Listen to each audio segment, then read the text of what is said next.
pessoal, a gente vai começar hoje, dentro da nossa série, que traz as relações entre as artes marciais chinesas, as artes internas, especialmente o Tai Chi Chuan, e as religiões chinesas, e as escolas de pensamento. E nesse episódio de hoje, que é um episódio que eu considero especialmente desafiador e interessante, a gente vai começar a falar, eu não sei se vai fechar em um só, mas nós vamos começar a falar sobre a relação entre arte marcial chinesa, e dentro dela o Tai Chi Chuan, e o budismo, né, que é uma religião originária do nordeste da Índia e que chegou à China por volta ali do ano zero, né? Ou seja, é uma religião que está na China há tanto tempo quanto o cristianismo, por exemplo, está nos países da Europa Ocidental, né? E para isso a gente vai contar com a nossa presença de sempre do querido Gabriel Guarino, este atleta exemplar que está aí devidamente com o seu visual adaptado ao tema budista, né? O Estevam, que é um professor fantástico de Tai Chi, e eu, Rodrigo Wolff Apoloni, que sou um praticante aí de algum tempo, né? E um interessado em artes marciais. Eu queria abrir a nossa discussão com uma pergunta que eu considero assim para dar uma rachada no coco de saída. Gabriel e Estevam, qual é a relação que existe entre budismo e Tai Chi Chuan, se é que ela existe? Fiquem à vontade. Eu vou agradecer novamente a conversa. Esse assunto do budismo com o Tai Chi é muito interessante porque recentemente, por vários motivos, mas porque recentemente um colega de treino comentou de como ele encontrava durante a sua prática de Jianzhuan, né, de Wuji, né, como a gente chama lá na escola do Laoshi Gil Rodrigues, ele encontrava alguma coisa que ele já vivenciou quando ele praticava a meditação do Zen, né, a meditação do budismo Chan, a gente diria no contexto chinês, né, a meditação sentada. Isso levou uma outra conversa sobre o método da purificação da mente, ou também já vi traduções que dizem método do jejum do coração, que é praticado por algumas traduções taoístas, né? E aí, nessa discussão de comparar, vamos dizer assim, modos de meditação, a gente entrou numa conversa de que havia alguma coisa nessa prática da postura estática, no método do Tai Chi Chuan, que remetia, né, a uma prática meditativa. E eu me peguei especulando como que talvez essa influência budista, talvez essa comparação que o Rodrigo colocou no começo, como que essa influência budista ela é inescapável no contexto chinês, né? Se a gente pensar, né, o Tai Chi que a gente pratica como legatário dessas formas de combate que se estruturam a partir da dinastia Ming, né? A gente, bom, a partir da dinastia Ming, então significa com um budismo bastante sedimentado na China e a partir de um movimento que me parece, e aí uma opinião pessoal, né? Eu tenho para mim que o Tai Chi ele é neoconfucionista, em grande medida, né? O que eu quero dizer, né? Que existe uma ressonância entre essa filosofia do Jian Tsai, esses primeiros neoconfucionistas, que a gente poderia colocar o Jian Tsai, o Zhou Dunyi, mas também depois, de alguma forma, o Ju Shi também, e outras elaborações, que estão pensando essa relação entre o Tao, esse cosmos, né, e um certo método, né, um certo modo de viver a vida, seja do sentido da prática espiritual, seja do ponto de vista da especulação mais filosófica, a gente poderia dizer assim. E que, nesse sentido, os neoconfucionistas são muito curiosos, porque eles, de alguma forma, são um movimento também de renovação intelectual chinesa. Então, muitos ataques ao budismo, diretos inclusive, né, dizendo, olha, o budismo, né, o erro dos budistas, o erro do Sakyamuni, o erro do Buda foi tal e tal, mas que também, de um jeito muito chinês, acabam se apropriando de várias coisas budistas, né, nessa maneira de pensar. Então, talvez eu diria que a relação, talvez principal entre a primeira seria uma relação de influência, né, de influência recíproca, por conta justamente desses pensamentos, dessas maneiras de praticar esse cultivo interno que estão influenciadas fortemente pelo budismo. E por que o budismo? E aí acho que talvez levantando a bola para o corte do Estevam, eu gosto de elaborar o budismo na China a partir da seguinte ideia: o taoísmo e o confucionismo, e a gente já conversou sobre o taoísmo aqui de maneira mais forte nesse nosso papo, ele tem uma certa relação de confiança com o ritmo do mundão, né? Com o espontâneo, com o natural. uma confiança que se dá num aspecto, ao mesmo tempo, material, né, de entender, então, que o nosso corpo tem que ser cuidado, tal qual o ritmo das estações e do tempo, mas também um corpo que se coloca numa relação de confiança filosófica com o mundo, né? Então, se o mundo funciona assim, as outras coisas devem funcionar também. E o budismo, com a ideia de dukkha, né? Com a ideia né, de aquele desajuste, com a ideia do próprio sofrimento e da ideia de ilusão, coloca uma pergunta de vida filosófica, né? Bom, será que é assim mesmo? O que tem por trás dessa realidade? Que acho que o pensamento chinês recebe essa pergunta via budismo, né? E aí, daí várias coisas acontecem. O que você acha, Estevão, desse momento? Eu, na verdade, essa seria uma conclusão para o pensamento que eu tinha meio que esquematizado para esse nosso bate-papo. Seria onde que o Tai Chi e o budismo se abraçam, né? Mas eu acho que o Gabriel tocou num ponto importante, que é justamente via neoconfucionismo. Com certeza, porque a gente vê toda a criação do Tai Chi sendo sedimentada, né, no começo do século XVII, vamos dizer assim, ou meados do século XVII, já com grandes influências não só do neoconfucionismo, mas pelas reações ao neoconfucionismo, né? Quando teve o Yang Guanyin que fala que o princípio é a mente. Isso é totalmente budismo, né? A realidade é a mente é o princípio, né? E eu acho que uma vez numa discussão que eu vi no Facebook, né, o pessoal falando, vários entendidos, e acho que um praticante de Shaolin, justamente lá de São Paulo, falou: no Tai Chi, as principais influências são budismo. Ele botou o budismo acima do confucionismo e do taoísmo, né? É budismo e taoísmo, e dispensou o confucionismo. Quando eu penso justamente o contrário, sabe? Eu acho que a maior influência do Tai Chi Chuan é o confucionismo, na sequência o taoísmo e, por último, o budismo. Não que seja inexistente, né?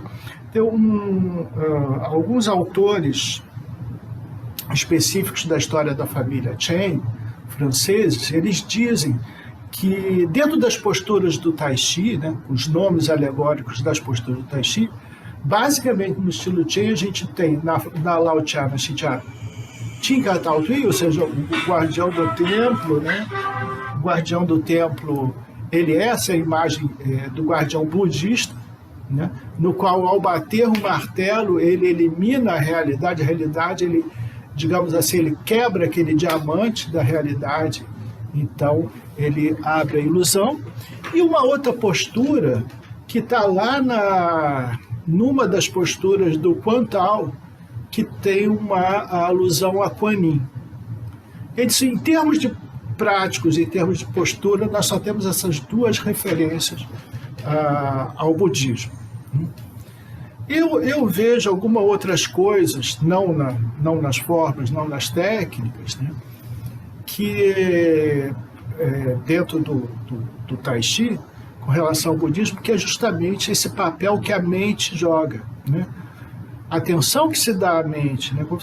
Quando perguntaram ao irmão Shen Shaoan, o Shen Shaoxin, né, sobre relaxamento, ele disse: a primeira coisa a relaxar é a mente, né? E isso é um foco bem budista, né? Ele põe, mas então essa seria a minha resposta à pergunta do Rodrigo, né? Depois eu acho que a gente teria que falar outras coisas, mas basicamente é isso. Uma questão interessante, pessoal, eu estou trazendo aqui essa imagem. Essa imagem ela é uma estela, um fragmento de uma estela do mosteiro de Shaolin, datada de 1565. Essa logo, que é uma logozinha, né? Ela é muito interessante e ela diz ali, chama-se a unidade primordial das 3 religiões e das 9 escolas, né? Vejam só, pessoal, uma estela do mosteiro de Shaolin, ou seja, budista, né? Do ano de 1565, ou seja, ali na viradinha de Ming para Qin, e que traz uma figura que, na verdade, é um sábio triplo, né? Então, ele é um bodhisattva, ele é um imortal e ele é um homem santo confucionista, né? Então, aqui, pessoal, talvez a gente possa ter uma, vamos dizer assim, uma representação dessa unidade de base dessas 3 escolas de pensamento, né? Então, quando a gente fala em budismo e tai chi, talvez exista uma certa confusão ou uma certa descrença pelo fato de que a maioria dos termos usados no Tai Chi Chuan fazem referências a termos taoístas, né? Então, quando você fala, por exemplo, em imortais e não em budas, né? Porém, nós temos aquilo que a gente chama de uma fusão budo-taoísta na China, já na dinastia Han, entre o século, né, I, segundo, terceiro e aí por diante, em que você, de repente, vê que imortais são tratados por Budas e Budas por imortais, né? E aí a coisa fica interessante, né? Então, eu não sei, me ocorre também um outro aspecto, que, de repente, a influência do budismo sobre o Tai Chi, ele se construa de uma forma, como se fosse de uma forma reversa, de uma forma de projeção.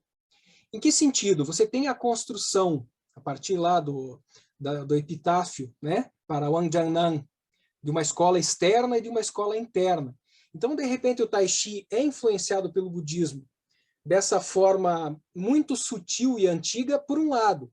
E, por outro, ele acaba sendo desafiado pelo budismo a ser, na medida em que você tinha uma escola de Shaolin, uma escola budista, né? Assim como a gente sabe que o taoísmo na China, enquanto instituição, ele se organizou a partir do momento em que os budistas chegaram, né? Porque ele se viu obrigado a isso, é possível que o Tai Chi tenha se organizado, se bem que esse é um processo bem tardio, né? A partir das demandas das escolas externas, né? De repente ele precisou encontrar a sua identidade. E é algo que vai se refletir, inclusive, no século XX, quando você tem lá naquela escola central de Nanjing, né? Você tem aquelas brigas homéricas entre os 2 grupos de escola interna e escola externa. O que vocês acham disso?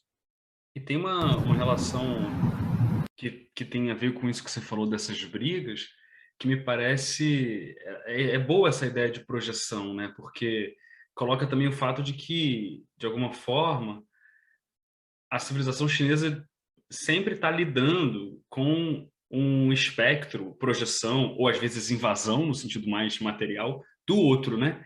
E esse jogo do outro, né, empurra as próprias definições da sua chinesidade, por assim dizer.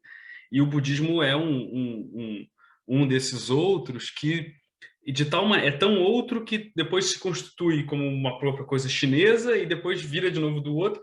E nesse jogo, né, tem inclusive reapropriações, né, e apropriações que vão acabar se conceituando no diálogo. A própria noção de mente que o Estevam falou, se a gente retomar, né, essa discussão um pouco para dar um exemplo neoconfucionista, um dos termos que é muito debatido é o termo de princípio, né, a ideia de Li, que seria um aspecto constitutivo da realidade e que se dá num jogo, por hora, de constituição e função, né, um jogo que ora pensa o devir do tal, né, o tal se materializando nas coisas do mundo, ora o contrário, né, a gente olhando as coisas e tentando entender o princípio de funcionamento delas.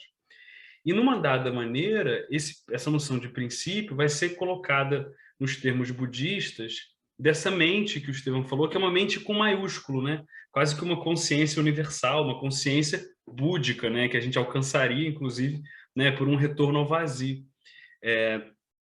E acho que existe uma comparação que é inegável, que também tem a ver com, acho que uma influência do que o budismo se torna nas associações marciais, né? Já que a gente está falando, assim, em termos do qual o Rodrigo também tem uma contribuição muito generosa para a gente, Brazuca, pela tradução do livro do Mei Shahar, do Mosteiro de Shaolin, né?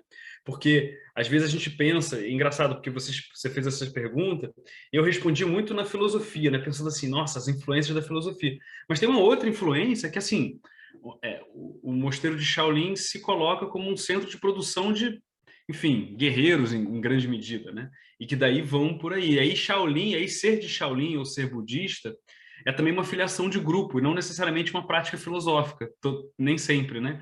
Então, me parece que abordar por esse aspecto também dá bastante pano para manga. E que talvez explique, né, por que o Chincan Taotui, né, ele começa as formas do estilo Shen, né? Porque ele é o Arhat que protege, né? É o espírito que está ali no começo, batendo no portão, né? Para falar para a galera, ó, aqui não tá de bobeira, não. E é ele que vai fechar, né? Ele abre e fecha o portão. Eu acho interessante.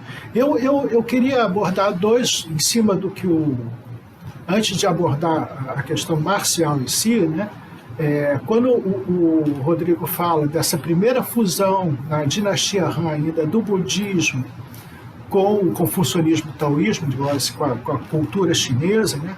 A primeira coisa que tem como reação é o próprio taoísmo enquanto aquele xamã popular que de repente se vê roubado por aquela religião que chega, que nem um mendigo e acaba juntando ouro, etc, etc e tal.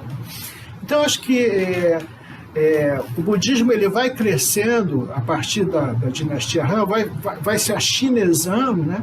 E ele vai ter o seu ápice na dinastia Tang, né?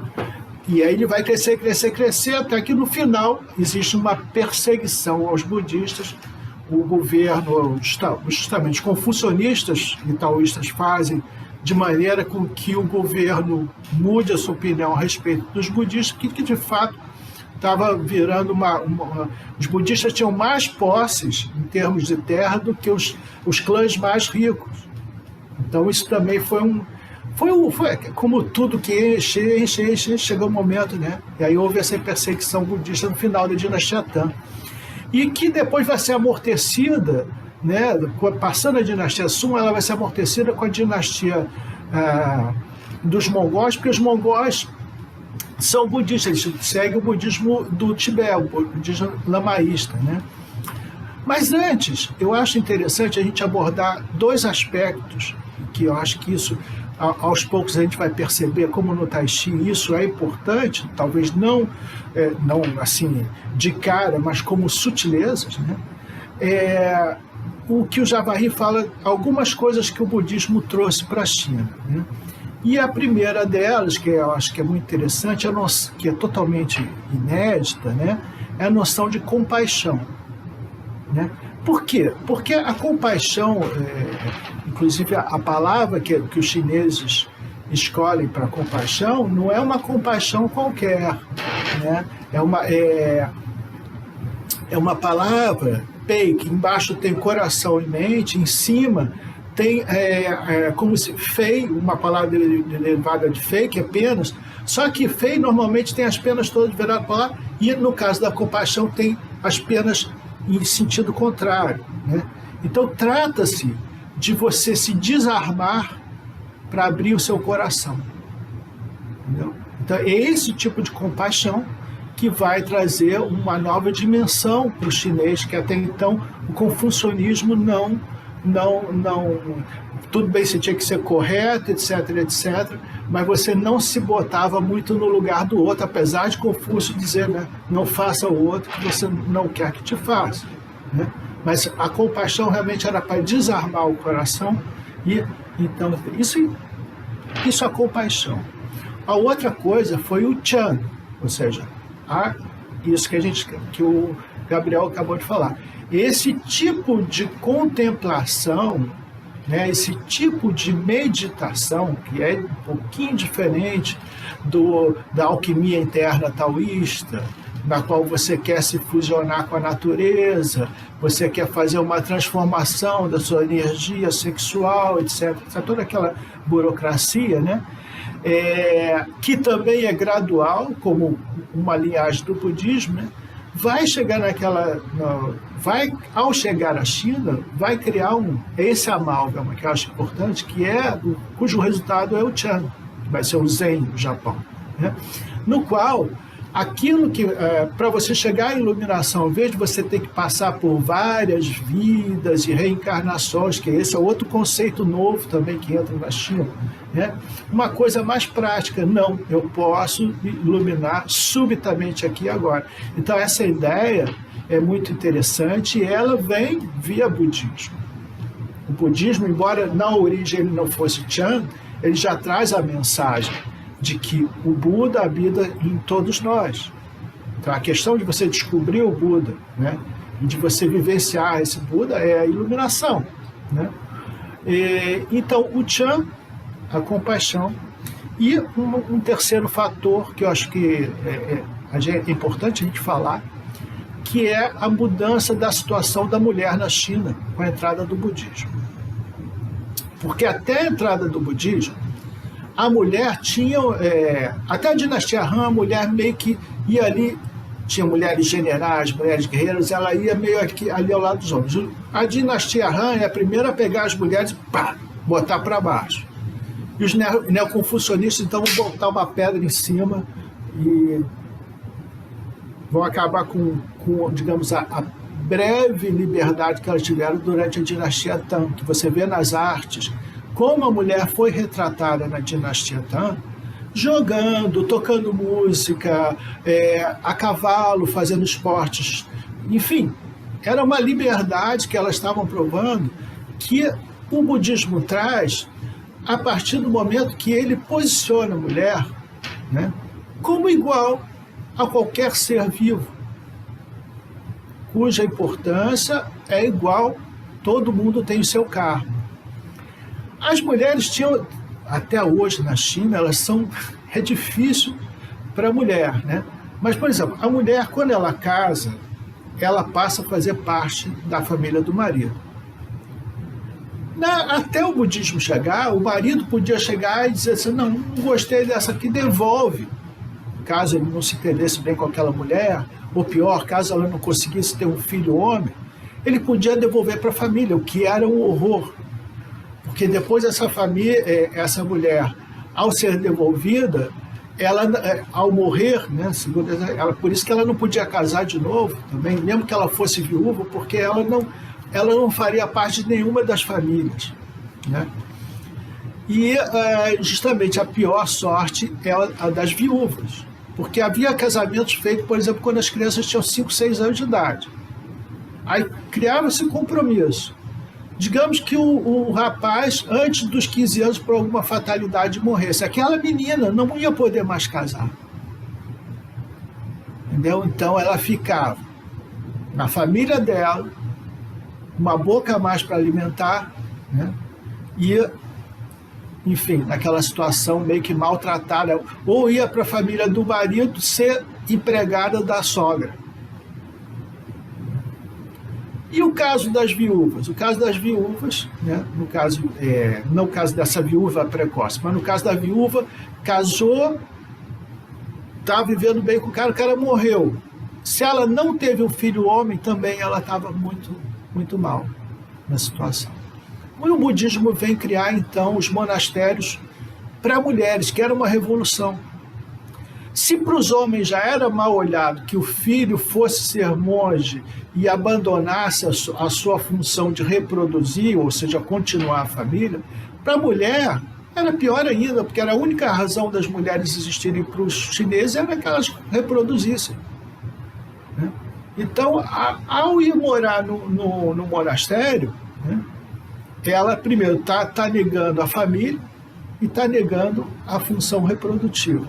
Isso é uma das coisas que pesou no final da dinastia Tang na perseguição e destruição de alguns mosteiros, etc.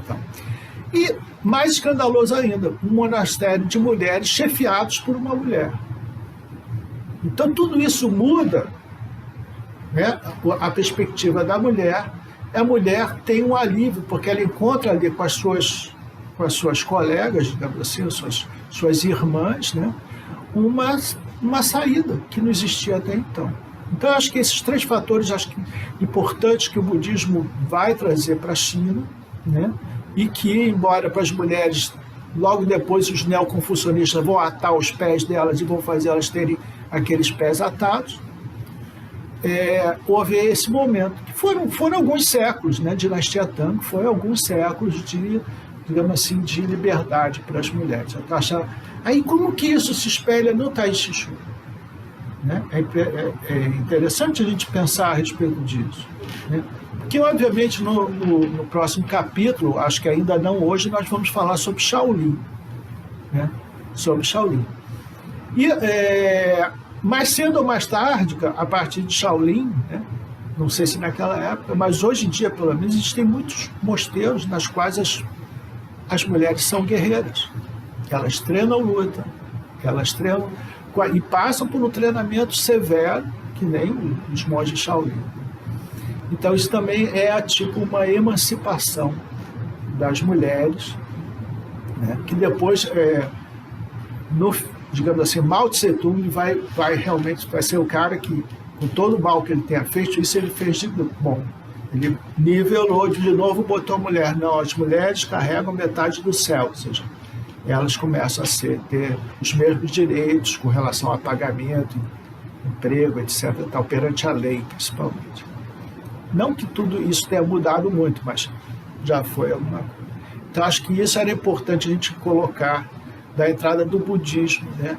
E como isso vai afetar não só a civilização chinesa, mas também o Tai Chi Chuan. Né? Porque a gente vê as mulheres que treinam Tai Chi Chuan, por exemplo, eu tive uma mestra. Né? Tai Chi Chuan, quando você vai em Zhenjiaogou, né? Você vai em Zhenjiaogou, que é bem no interior da China, lá onde o machismo ainda é um machismo pesado. Muitas mulheres treinam, todas treinam. Né? A mulher do Shen Shaoxing dá aula para ele, acho que a mulher do Chen Xintian também, às vezes substitui ele em algumas aulas. Então, ainda existe essa coisa do homem ser mais importante que a mulher, mas as mulheres e as chinesas, elas sempre foram muito fortes, sempre se posicionaram, apesar de, digamos assim, socialmente elas serem achatadas. Uma questão interessante aqui, eu vou fazer até uma pequena provocação para vocês, a partir do insight dentro do que o Estevão estava falando. O Estevão é um cara inspirador, né? Ele vai falando as coisas e a gente vai recolhendo e vai ali tecendo, né? A gente pode falar, Estevão, de fato, como você coloca sobre a presença da mulher na arte marcial, e aí eu peço até uma licença para tratar um pouco da questão de gênero, né? Dentro da nossa arte marcial. A gente pode falar, fazendo essas triangulações que são bem comuns na cultura chinesa. A gente fala em Tai Chi, fala em taoísmo e fala em mulher. Num processo de equivalência entre falar em Shaolin, budismo e homem, são coisas que se equivalem, são coisas que se opõem. Então, por essa perspectiva, uma arte marcial budista seria mais masculina e uma arte marcial taoísta, o Tai Chi, por exemplo, seria mais feminino. Quando eu penso, inclusive, pedindo uma licença aqui, no mestre Sun Lutang, que foi um grande mestre de Tai Chi, de Xingyi, de Paquá, que era, evidentemente, ele foi um pai de família, mas ele tinha todo um perfil muito feminino, ele era longilíneo, ele era sutil, era suave. Como é que vocês veem? Existem essas equivalências ou isso é uma criação desse momento de conversa? Eu acho que o próprio Sun Lutang foi o primeiro dessa geração da República a ensinar mulheres, a abrir uma escola para mulheres. A filha dele faz esse relato da vida dele, que ele foi o primeiro a abrir uma escola em que aceitava mulheres e ela deu aula, a filha dele deu aula nesse. Mas eu acho que, pessoalmente, não vejo muita correlação de ser budismo ser o homem e taoísmo ser... Não, ao contrário, eu acho que o budismo traz, apesar de toda a sua... Quando a gente vê os monges Shaolin comendo o copo de vidro, engolindo o copo de vidro, né? Eu vejo muito assim a doçura do budismo. Né? O budismo traz uma doçura que eu acho que o confucionismo e o taoísmo eles têm um aspecto um pouquinho mais frio, sabe? E o budismo, pela própria compaixão, ele traz uma coisa que eu acho que é mais feminina. A gente podia ver dessa maneira. Quando você vê o treinamento budista, é uma coisa muito mais de vencer a realidade, porque a realidade é uma ilusão. Então é isso, o cara enfia a lança, põe a lança no peito e quebra uma rede em cima da cabeça, enquanto o taoísta, ele está também nessa, digamos assim, nesse sentimento mais feminino, ele está querendo acoplar com a natureza, e não forçar o corpo dele, mas harmonizar o corpo. Então acho que tem os dois lados, nas duas sabedorias, né? O lado feminino e o lado masculino, né? Mas se a gente olhar os taoístas, se a gente for falar como os taoístas, enquanto religiosos, taoístas religiosos, né? Nos processos alquímicos de ticum sexual, né? Você vê que a mulher é apenas uma parceira para que o homem chegue à sua iluminação. Ela se torna um pouco um objeto, né? Ela não é vista como ela tem que também chegar à iluminação. Então isso justamente, eu acho que depende muito do indivíduo, do lugar, da situação. Não vejo um mais masculino e o outro mais feminino. Pelo menos eu não sei se o Gabriel vê dessa maneira também. Eu penso que, do ponto de vista de um praticante brasileiro, essa associação ela parece ressoar um pouco com certos modos de recepção, né, das coisas por aqui, né? Porque, de alguma forma, a gente interpreta o taoísmo como ligado a um aspecto muito... não só do Tai Chi, da questão da alquimia interna, mas ele parece uma coisa sutil, né? E quando a gente pensa nos monges guerreiros de Shaolin, é natural pensar também numa figura mais, se não masculina, pelo menos mais bélica, né? Que acaba, em muitas maneiras, sendo uma figura de gênero que está correlacionada. Só que, é claro, né? Tem uma cisão entre esse modo de receber as coisas e como é que são as coisas no sentido mais... nativo, e esse mesmo nativo ao longo do tempo é muito variado. Eu recentemente tive uma conversa com um amigo e a gente falava um pouco sobre como que o budismo, nesse pacote, vamos dizer assim, orientalista brasileiro, ele assume uma correlação muito forte com a coisa dos samurais, muitas vezes, né? Então você entende, tem várias coisas, né, de uma coisa meio jovem, de pensar esse público guerreiro, masculino. Então é isso, eu sou homem, eu sou um samurai, eu quero aprender sobre katana, sobre japonês e tal, não sei o quê. E acaba o budismo entrando numa coisa aí. E é engraçado, porque num caminho que me parece muito relacionado a um certo cristianismo, porque o budismo tem uma coisa muito forte de... não sei se a palavra é essa, mas assim, de uma coisa quase de se infligir dor em algum lugar, né? O budismo tem práticas religiosas e práticas de... Então, que entra no espaço, né? De sacrifício, de privação, de mortificação, né? E o cristianismo também tem isso. Isso é uma coisa muito, em diversas culturas e sociedades, uma coisa sobre a socialização masculina, né? Você vira homem em rituais de sofrimento, né? E sofrimento físico, sofrimento... que, claro, né? Não que virar mulher também não tem esses rituais de sofrimento, mas são modos de operar esses rituais de maneira distinta. E acho que tem uma aproximação que às vezes se dá nessa coisa do budismo, do próprio, né, dos próprios samurais, uma certa fetichização do masculino que opera um pouco nesse caminho, né? E quando eu penso no budismo, até só para dar uma pitacada, eu pratiquei, né, durante algum tempo o budismo Zen num templo que fica em Copacabana, no Rio de Janeiro. E eu lembro que eu gostava lá da coisa do Zen, porque a pegada do pessoal daquele templo, que é o Enninji, é o templo do cuidado amoroso eterno, a pegada do pessoal do templo é uma coisa meio assim, budismo... eles não são dessa ordem, mas eles estão vinculados a um pessoal que estuda o que eles chamam de budismo secular, uma certa noção de que o budismo no mundo contemporâneo ele pode ser vivido muito mais como uma prática de certas coisas do que como uma crença em outras coisas. Então eles gastam muito pouco tempo na questão dos mitos, na questão assim, mas e muito sobre como é que medita, como é que é a prática como é que é a prática da compaixão, menos do que o conceito e tal. E uma das coisas que o monge responsável falou certa vez me causou um impacto interessante, porque ele falou sobre essa coisa do sofrimento, né? Ele disse, bom, a gente fala sofrimento no budismo, mas a palavra original do sânscrito, né, do dukkha, ele fala de imagina uma carroça, só que uma carroça que a roda não é redonda. A roda, muito antigamente, era uma roda meio quadradona, assim. Então, quando a carroça está sendo puxada, ela tem né, ela tem um desajuste, né? Então, a vida, né, nesse mundão nosso, ela tem um descompasso entre desejo, operação do desejo, né? E nesse descompasso que reside a chave para você poder, né, perceber essa realidade última, né, da sabedoria que o Buda sacou, né? A contribuição do Buda nesse sentido é de sacar uma coisa sobre a realidade que a gente não tinha sacado antes, né? E aí ele faz lá o caminho óctuplo, né? Os modos de perceber essa realidade e tal. E quando isso chega na China, talvez o grande modo tradutor inicial desse budismo, um dos mais importantes vão ser os estudos do mistério, né? Esse vocabulário dos estudos do mistério vai ser usado para traduzir inicialmente essas coisas budistas.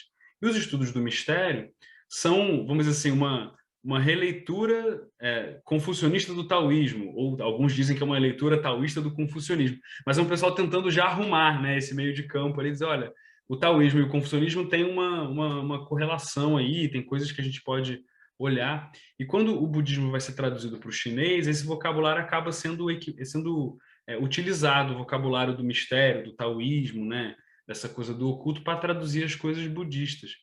E aí, vários problemas filosóficos ou religiosos viram problemas linguísticos também, né, nesse caminho de tradução. E por que eu estou falando isso? Porque nessa hora me parece que existe, um pouco na linha do que o Estevão falou sobre essa figura, essa relação entre taoísmo, confucionismo, budismo, e essa maneira de tratar as mulheres, de tratar essa vida em comunidade. Lá na frente, o budismo faz um chacoalho com a coisa chinesa muito forte, que é essa coisa dos mosteiros, né? A gente pensa no mosteiro budista, e acho que no Brasil a gente tem uma influência muito forte do budismo via imigração japonesa, mas a comunidade monástica, que nem a gente conhece, né? Uma comunidade onde todos os monges vivem lá, eles são meio autossuficientes, plantam a própria comida, tentam fazer uma coisa meio, né, não precisar tanto assim do Estado e tal. Isso é uma invenção chinesa. Né, o budismo indiano não tinha, né, comunidades monásticas desse jeito. É no budismo chinês que surge essa coisa do mosteiro como uma espécie de coisa própria ali. Imagina, para o chinês médio, seja ele do passado, do presente ou do futuro, a família é uma coisa muito importante, essa hierarquia familiar. E o mosteiro implanta uma outra coisa que não tem nada a ver com isso, né? Inclusive uma coisa que coloca, que rompe não só com a opressão que certos grupos sofrem, né? O filho em relação ao pai, a mulher em relação ao marido, mas também liberta os próprios maridos e pais, e dessa também é essa figura de autoridade. Então o cara no mosteiro ele vira outra coisa, né? Ele vira uma outra...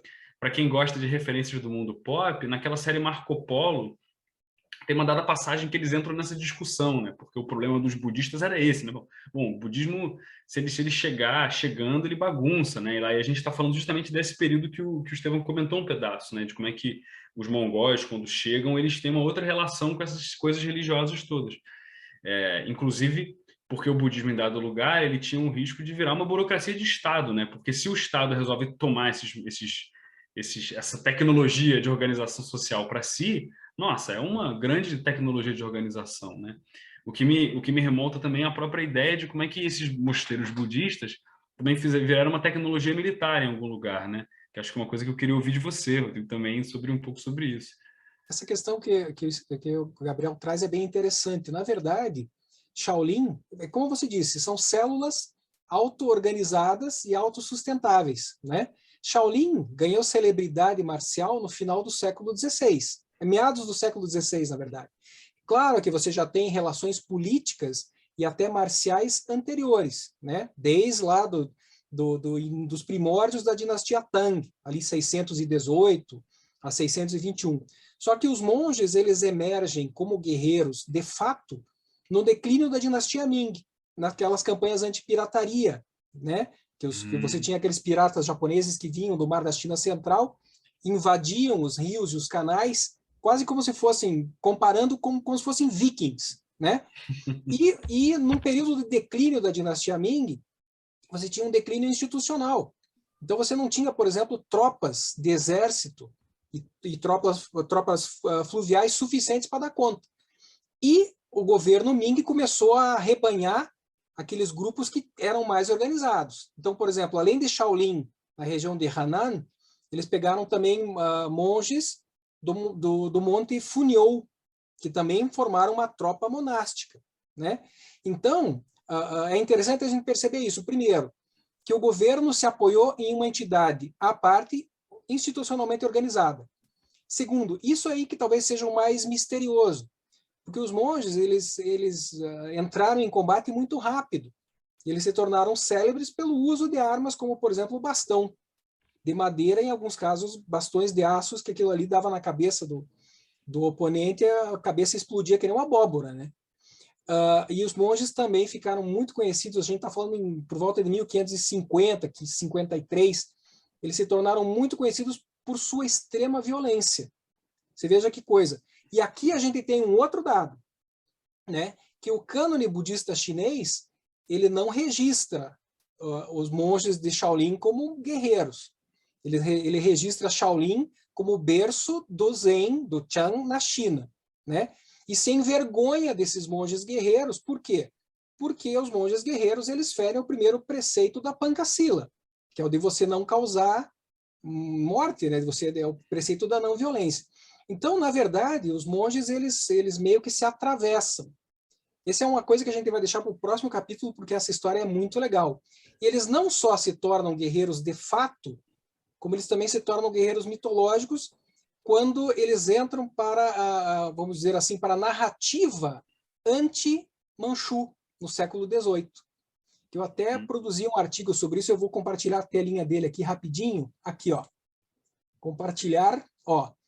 Uma hipótese de leitura da narrativa marcial sobre a destruição do Mosteiro de Shaolin em 1736. Essa narrativa, por exemplo, ela inspira o sistema sino-brasileiro de Kung Fu, né? Eu fui tentar investigar, saber que história é essa, se o Mosteiro de Shaolin foi destruído mesmo em 1736 ou não. A boa notícia é que ele foi destruído, e a má notícia é que ele não foi destruído nesse mesmo ano. Depende de como você lê esse episódio, né? Então, essa é uma questão interessante. Outra questão, que eu acho que o Gabriel foi na veia. As nossas referências ao budismo, elas são referências, budismo e arte marcial, elas são referências de Japão, né? Se você for observar toda a terminologia, ou boa parte da terminologia marcial japonesa, uma exceção muito grande, que é a da expressão do, que a gente já tratou no último episódio, né?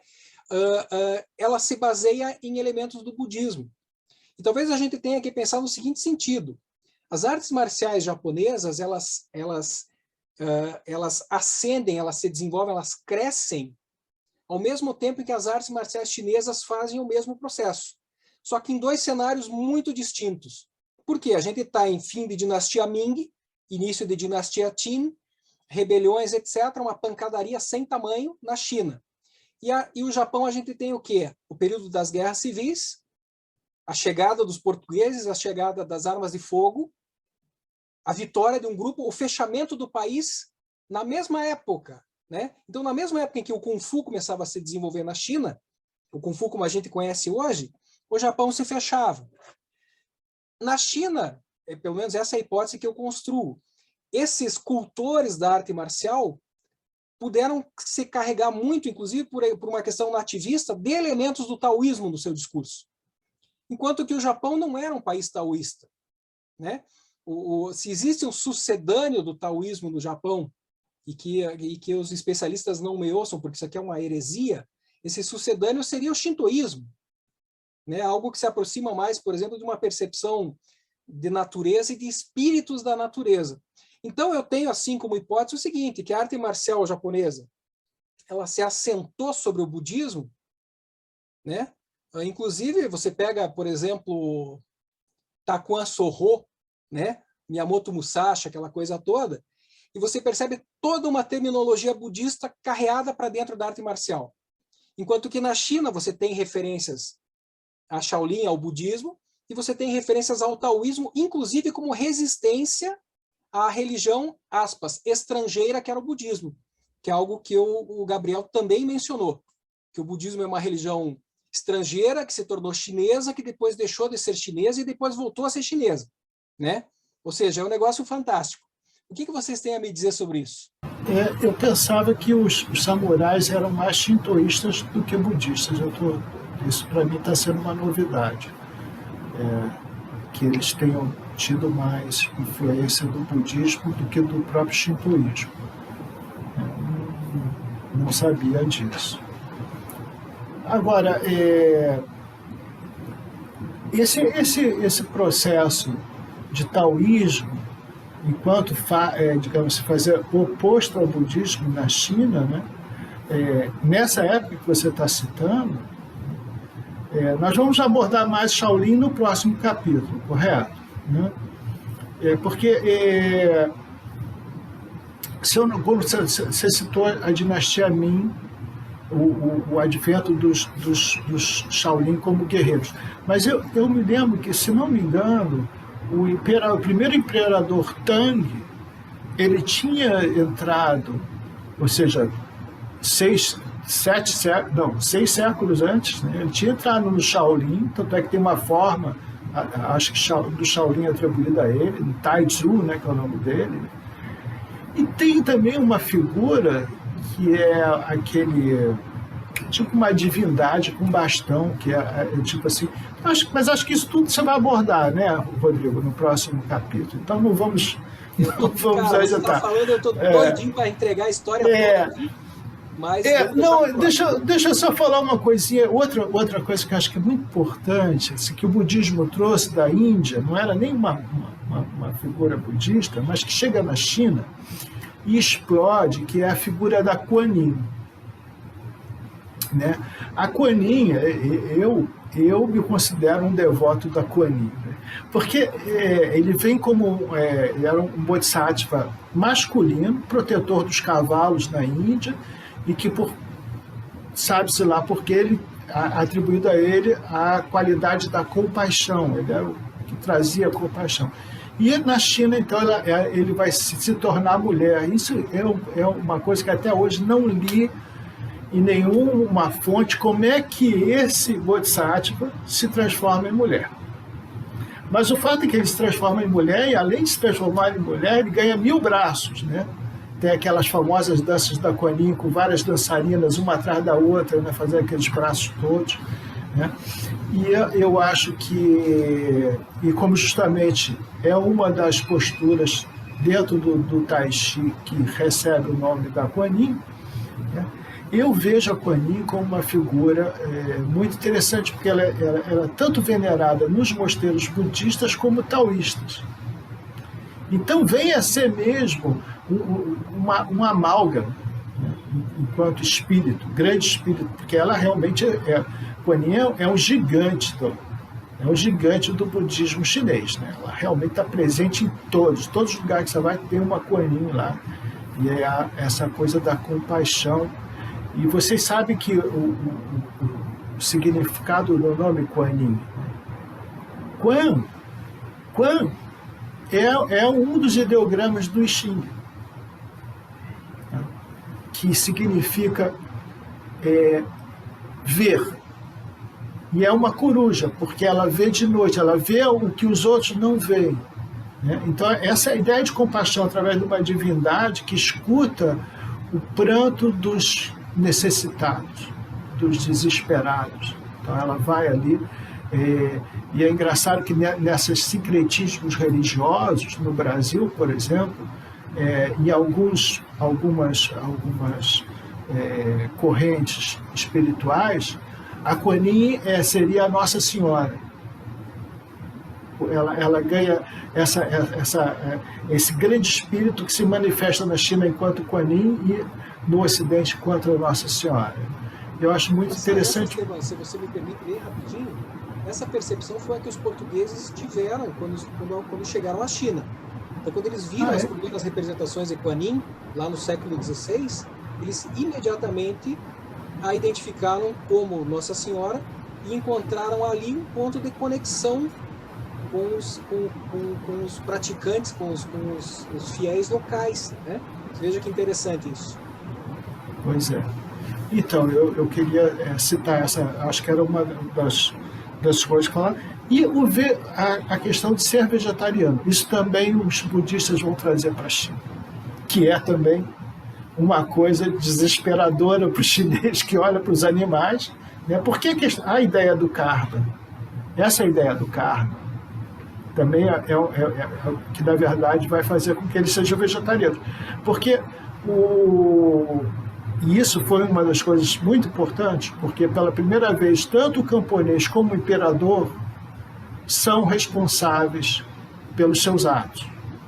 E não adianta você morrer, o seu filho mais velho, fazer todas as oferendas, não, você vai ter que pagar no samsara, né, nas reencarnações, até que você, digamos assim, solucione a sua questão karmática. Né? Então, eu acho que esses elementos é importante a gente trazer, né, apesar de que não tem assim, uma ligação direta com o Tai Chi, mas que fazem com que, de repente, o chinês passe a ser vegetariano. E, incrivelmente, quando a gente fala em vegetariano no Ocidente, né, sempre vem aquela coisa de sacrifício, né, que você comer uma comida, que não é muito... Vocês já foram ao restaurante vegetariano. Aliás, Gabriel, vai em São Paulo, aí tem os restaurantes vegetarianos chineses, tão bons. Não tem no Rio. Em São Paulo tem. Não sei se em Curitiba tem. Mas é uma maravilha. Que é o pessoal, os restaurantes vegetarianos chineses são do pessoal de Taiwan, né? E são dos representantes daquele movimento Tiantao, né? Que é a gente pode chamar assim, poderia chamar assim, como se fosse um neo-taoísmo, né? Mas que tem nisso uma influência brutal do budismo chinês. E é curioso, porque no Japão o budismo chegou, e o budismo japonês não é vegetariano, a não ser talvez o clerical, mas o budista japonês comum, não, ele se amarra no peixe, por exemplo. Né? Não, mas o chinês também. O chinês, budista chinês, sem ser monge, né? Ele é vegetariano uma vez por ano. Mas essa uma vez por ano lota os restaurantes. E você vai, eu, por exemplo, tive muito problema de me adaptar com a comida em Hong Kong. E a minha salvação foi quando me levaram num restaurante vegetariano. Porque realmente é uma comida muito mais leve e eles conseguem. É engraçado que eles não partem para a questão vegetariana, eles mantêm. Você vai lá no cardápio, tem pato, camarão, porco, peixe. Claro que nada disso são coisas que eles vão usando com muito glúten, né? Eles vão pegando texturas, sabores e vão criando essas réplicas daqueles que são carnívoros ficarem felizes, né? Sem karmas acumular, né? Vocês sabem que, por exemplo, o exército de Taiwan, tem um grande amigo aqui em Curitiba que é professor de mandarim da nossa escola, que é de Taiwan. E ele serviu as Forças Armadas, o exército, lá ficou inclusive numa ilha super remota, assim, de frente para o inimigo. E como ele pertence ao Tao, cara, o cardápio deles no exército é vegetariano. Então, aqui você vai para o exército, se você quiser ser vegetariano, tudo bem. Joga o bife para o lado, né? Joga ele para o canto do prato e não coma. Espera alguém pegar ou pedir, né? Mas lá não. Lá, se você é vegetariano, eu estou no exército, independente da possibilidade de você matar outras pessoas, você não vai comer carne. Você vê como isso é levado a sério, né? E como você diz, essa é uma herança clerical budista chinesa que nasce, que tem como berço o hinduísmo, né? Isso é bem interessante. Gabriel, fale, cara, eu estou sentindo que você tá cheio de reflexões. Estou pensando muitas coisas aqui nesse caminho, porque essa questão da relação entre... eu gosto dos termos que nas ciências sociais tem palavra bonita para tudo, né? Eles falam de comensalidade, né? Essa coisa sobre a relação de comer e partilhar a comida, né? E tudo mais. Me parece que quando você fala, Estevão, da Guanin, dessa figura feminina, eu guardo o mesmo fascínio com você, porque eu fiz o mesmo raciocínio dos jesuítas. A primeira vez que eu vi uma Guanin, e a primeira figura que eu vi da Guanin, uma figura, inclusive, que carrega um bebê, assim, carrega criança e tal. Eu falei, nossa, mas é a Virgem, é a Virgem Maria com o menino Jesus, né? Mas por conta dessa associação visual, né, iconográfica, né, imediata, né? E de alguma forma, eu acho que essa relação iconográfica, para mim, tem muita relação com esse ato da questão da partilha e tudo mais, porque se o budismo ele tem uma influência forte, talvez seja naquele ponto que o Estevão falou anteriormente, da própria noção de compaixão. Eu recentemente estava me deparando com a leitura daquela tradução dos Analectos de Confúcio, do Cinedino, né, que foi publicado pela Unesp, né? E eu estava lendo, e lá pelas tantas ele fala um pouco da tradução, que ele opta por trazer por cuidar, que ele fala assim, que o mais novo cuida do mais novo cuida do mais velho, o filho cuida do pai, ele traduz por cuidar. Mas ele faz uma nota uma notinha lá, que fala que esse cuidar, no chinês, seria só o ai, de amor, né? Então, na verdade, é porque, no sentido antigo chinês, amor é uma ação, né? E não um sentimento, né? Então, da maneira que se usa o vocabulário, né? Quando ele fala que o mais novo ama o mais velho, ele está falando de cuidado, né? Ele está falando de ações de cuidado. E, de alguma forma, essa noção de cuidado antiga chinesa, ela estava muito atrelada a essas noções de prestação, vamos dizer assim, de dádiva, né? entre relações familiares, né? Que eram meio que um modelo central para poder cuidar. E essa compaixão budismo, ela quebra um pouco essa hierarquia, né? Ela coloca essa noção de cuidado num outro lugar. Inclusive em relação, me parece, à dieta e à alimentação, né? Porque inova um jeito de preparar a comida, de fazer essa coisa toda, que no sentido chinês era quase que uma continuação dessa ordem natural, né? Que o Tao se debruça, que o confucionismo se debruça. Então, assim, a minha opinião meio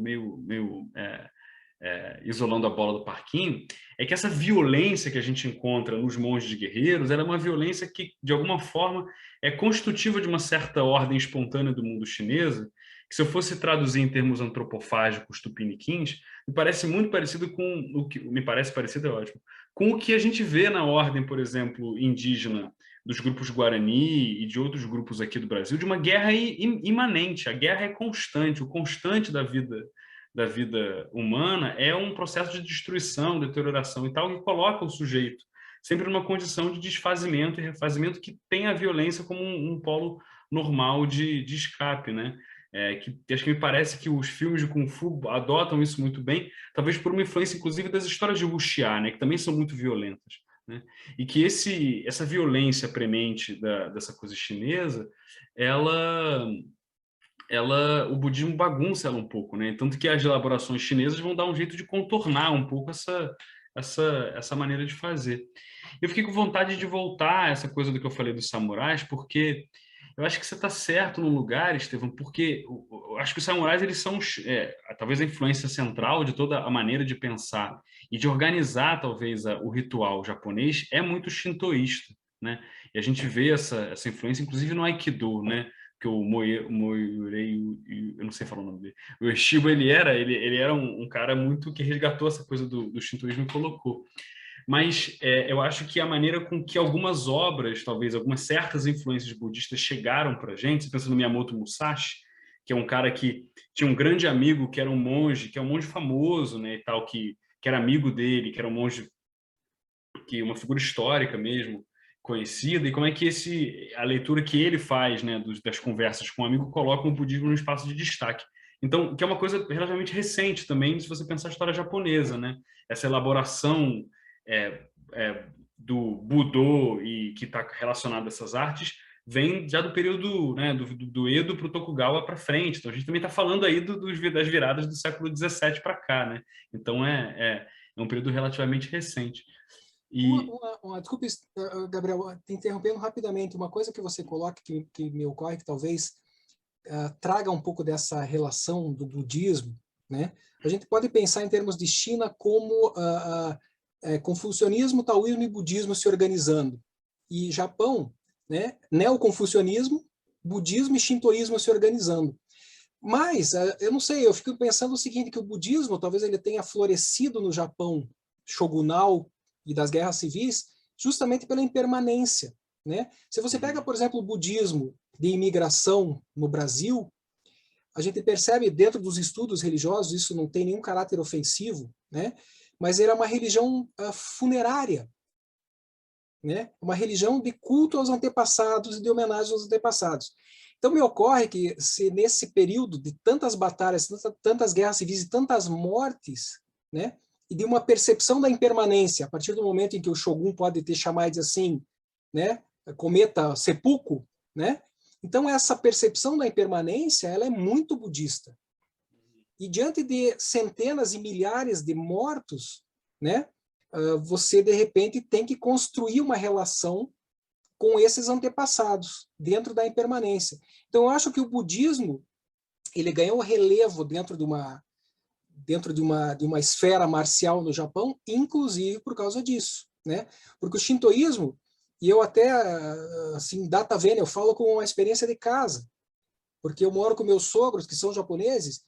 Cara, é uma religião de observação da natureza. Ela tem a ver com morte, mas ela tem a ver mais com o todo, né? A minha sogra, às vezes, ela olha o pássaro e diz, pô, o pássaro está me dizendo isso, entende? E ela, o pior e o melhor, ela tem razão, né?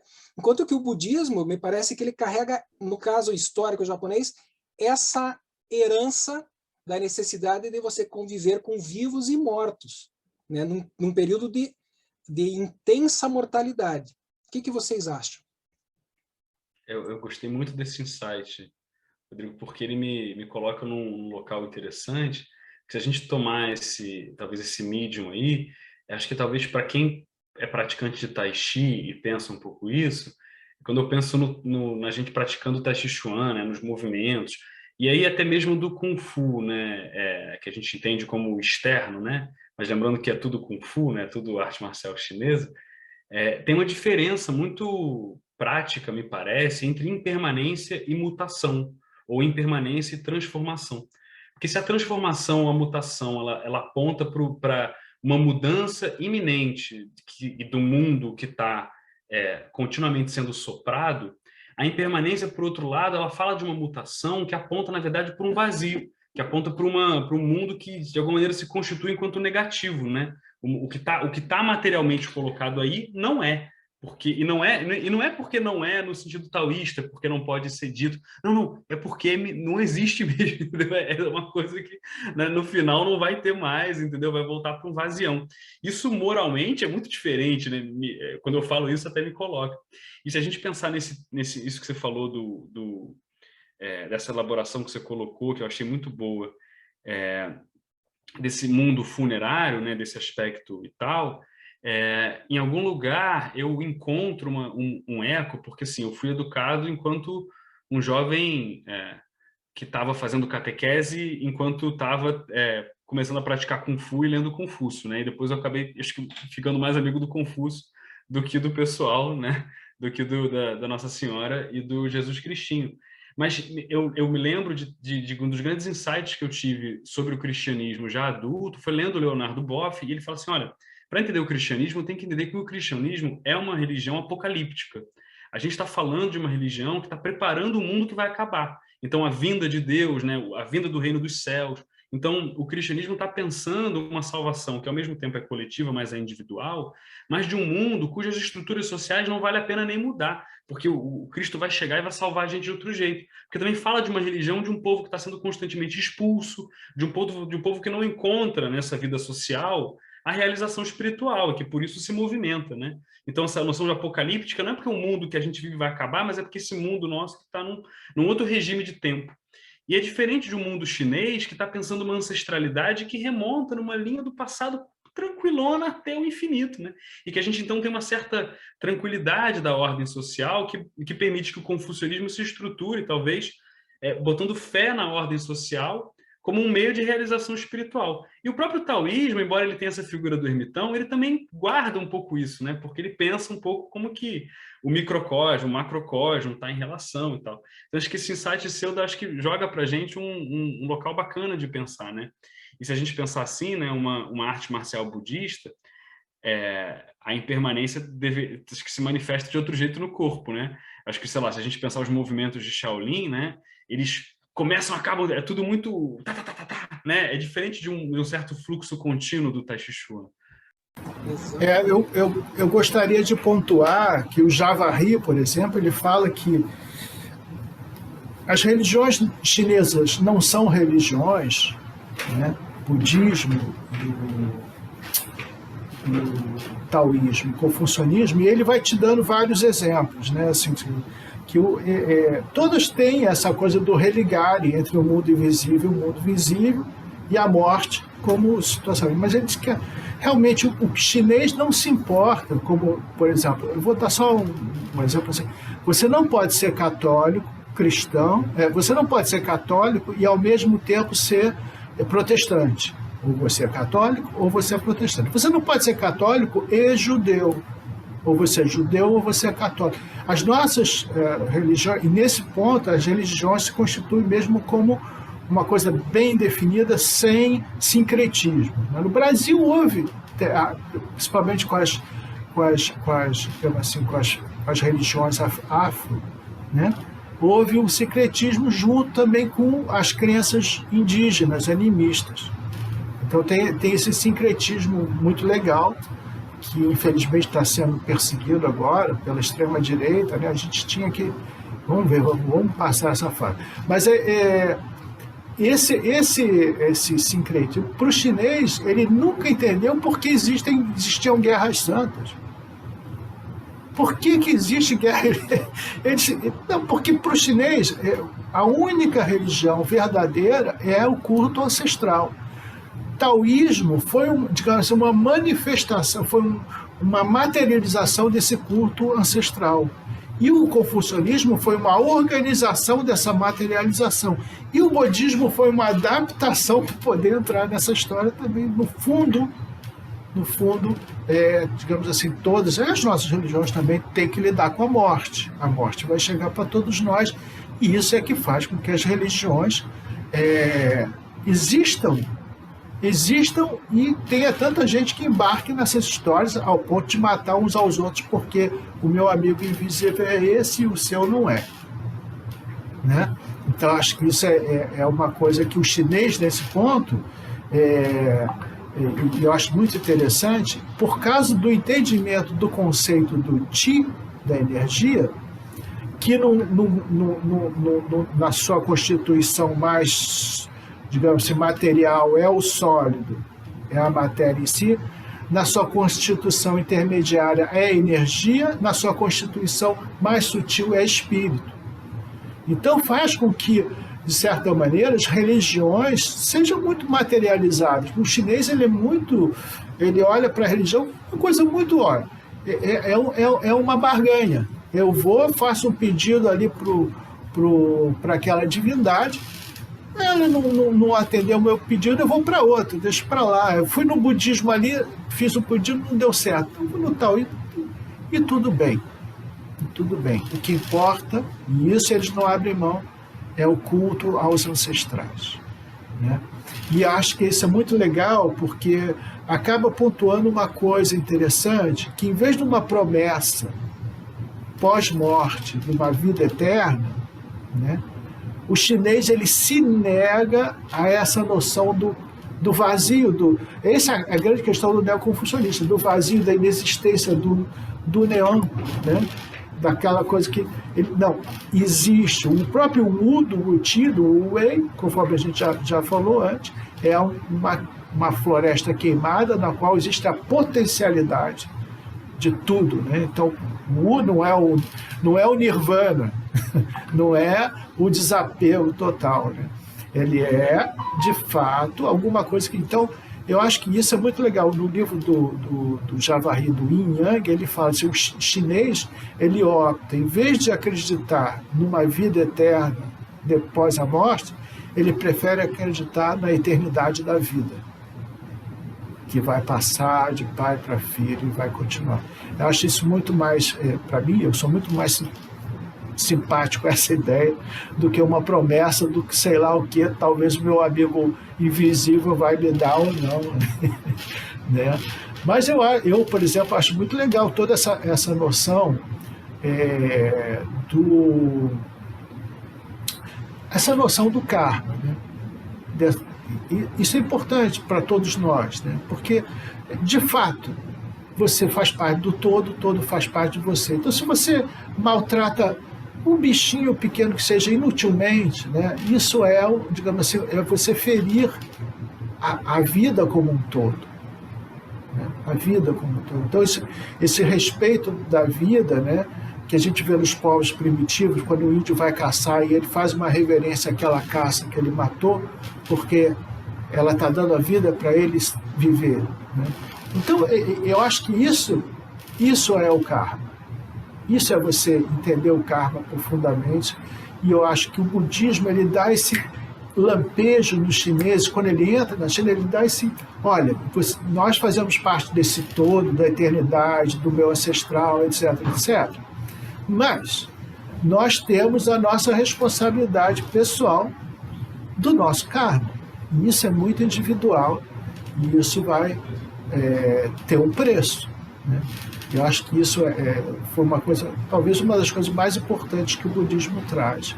Né? Com relação à influência assim, no Japão, eu vejo, pelo que eu já li, né, eu entendi que a dinastia Tang, justamente, ela floresce de uma maneira tão fabulosa que é nessa época que o confucionismo vai se espalhar da China em direção à Coreia, ao Vietnã e ao Japão. É aí que, né, digamos assim, as sabedorias tipicamente chinesas vão se espalhar.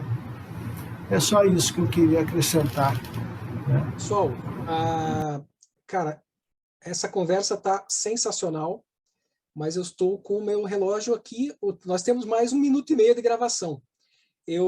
A gente falou de comida, falamos de vegetariano, etc. E tivemos aqui uma espécie de fazendo uma piada boa, na verdade. Uma eucaristia, né? Um banquete informativo para os nossos, para a gente mesmo, para os nossos ouvintes, porque como eu disse para vocês, eu saio mais sabido do que quando entrei, e isso me deixa muito feliz. Para o próximo episódio, eu gostaria de verificar com vocês o seguinte: a gente deu não sei se vocês notaram, mas a gente deu uma bordejada em Shaolin a partir da primeira pergunta, que eu perguntei sobre Tai Chi, e Shaolin ficou afastado. No próximo episódio, que não vai tratar mais de Tai Chi, mas vamos tratar de Shaolin, a gente vai cair matando nos monges, tá bom? Ok, pessoal? Muito obrigado. Por favor, despeçam-se rapidinho que tá para cair a gravação aqui. Grande abraço. Grande abraço a todos e acompanhe a gente. Deem o like aí no nosso YouTube, por favor, para o nosso canal Tai Chi Sem Fronteiras ganhar mais divulgação, né? E estaremos no próximo capítulo falando sobre Shaolin. Muito obrigado a todos. Até.